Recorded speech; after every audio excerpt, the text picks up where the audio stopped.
ಹಾಂ ಓಕೆ. ಹೀಗೆ ನಿಮ್ಮವ್ರಿಗೇನೆ ಯಾರಿಗೋ ಒಬ್ರಿಗೆ ಪಾಪ ಬಟ್ಟೆ ಗಲೀಜಾಗಿತ್ತು, ತಗೊಂಡೆ 1 ಅವರ್ ಕಾಯ್ದೆ. ತಗೊಳ್ಳಿ, ಶರ್ಟ್ ಹಾಕ್ಕೊಳ್ಳಿ. ಹಾಂ ಸರಿನಾ, ಒಳ್ಳೇದಾಗಲಿ, ಹುಷಾರು. ಹಾಂ ಹಾಂ ಕಾರ್ ಡ್ರೈವರು. ಹಾಂ ಕಾರ್ ಡ್ರೈವರಾ? Okay okay.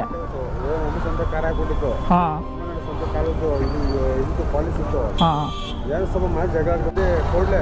ಹಾಂ ಕೋಡ್ಲೆ. ಹಾಂ ಗೊತ್ತು ಗೊತ್ತು ಗೊತ್ತು. ನಾವು ಬಂದು ಸ್ಟಾರ್ಟಿಂಗ್ 2 ತಿಂಗಳು ಆಯ್ತು ಇಲ್ಲಿಗೆ ಬಂದು. ಬೆಂಗಳೂರ್ಗಾ? ಬೆಂಗಳೂರಲ್ಲ, ಬೆಂಗಳೂರಲ್ಲಿ ಇದ್ದಿದ್ದು. ಈಗ ಒಂದು ಹಬ್ಬ ಐತೆ. ಹಾಂ ಅದೇ ಮಾರ್ಲಮಿ ಹಬ್ಬ ಐತಲ್ಲ. ಹಾಂ ನಾನು ಇವಾಗ ಮಾಲ್ ಹಾಕ್ಬಿಟ್ಟು ಬೆಳಿಗ್ಗೆ 5 ಗಂಟೆ ಬಸ್, ನಮ್ಮೂರಿಗೆ 5 ಗಂಟೆ ಬಂದು ನಮ್ಮೂರಿಗೆ ಹೋಗ್ತಿದೆ. ಹಾಂ ಬೆಳಿಗ್ಗೆ 5 ಗಂಟೆ ಬಸ್ ಹತ್ಬಿಡ್ತೀರಾ? ಹಾಕ್ಕೊಳ್ಳಿ ಶರ್ಟು. ಹಾಂ ಒಳ್ಳೇದಾಗಲಿ, ಬರ್ತೀನಿ, ಬಾಯ್.